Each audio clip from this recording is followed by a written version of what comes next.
Hi Vols! So today I'm going to talk to you guys about fascia. So I know some of you guys know about this, but an overview for the people in the back. Fascia is the woven membrane that wraps around each one of your muscles and your muscle groups.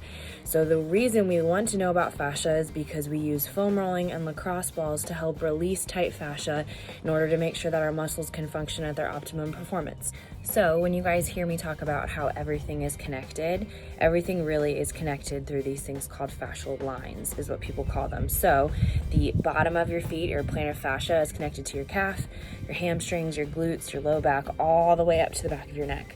So that's why it's very important to know this going into foam rolling so you can target the right places and do it in the right sequence. So I know a lot of you guys are starting to run more as a source of cardio once the pools are closed right now.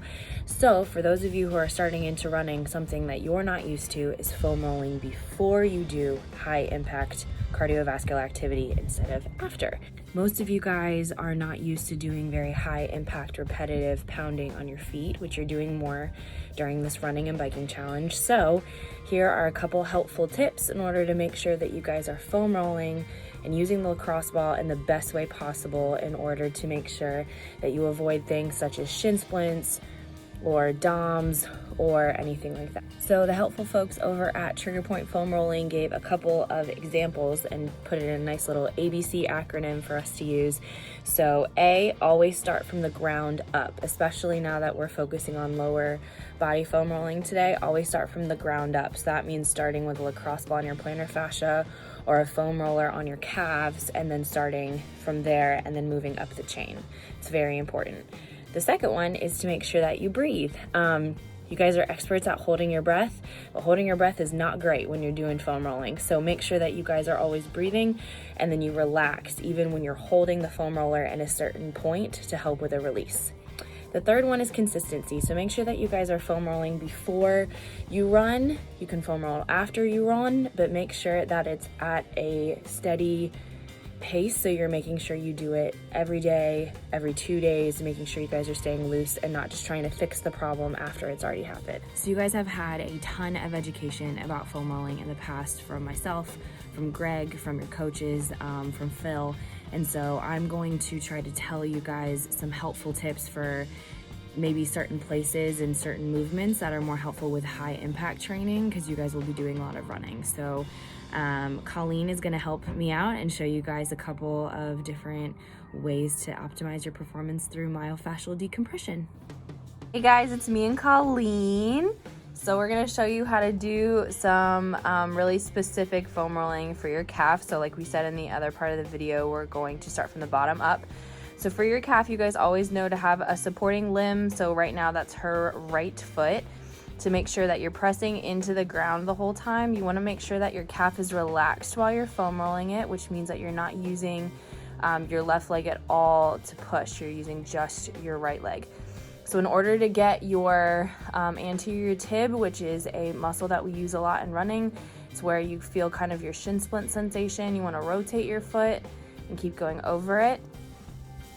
Another way that you can also find a spot to isolate that almost feels like the manual therapy that I would be giving you guys is to really find a spot once you're rolling over it that's extra sore with your rotated foot, and you hold it.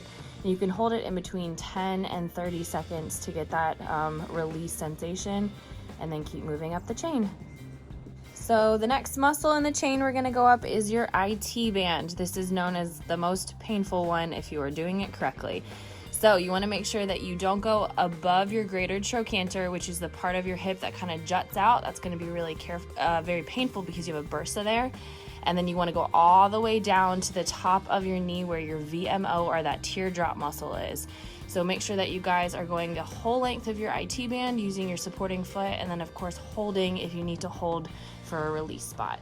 So the next muscles up your chain are your adductors. So as Colleen is demonstrating, you want to make sure you have the foam roller perpendicular to your thigh and your adductors, making sure you're rolling it out. You can also just hold it at the top and roll all the way down, get yourself into a nice hip flexor stretch, and just hold out a sensitive part.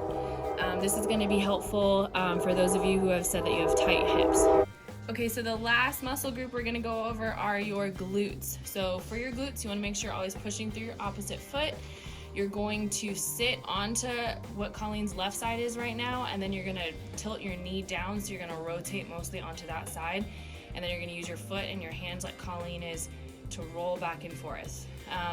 This is also where your piriformis muscle is, so, which is the really little, really tight one that leads to piriformis syndrome, or when you get that numbness and tingling down your legs that we hate.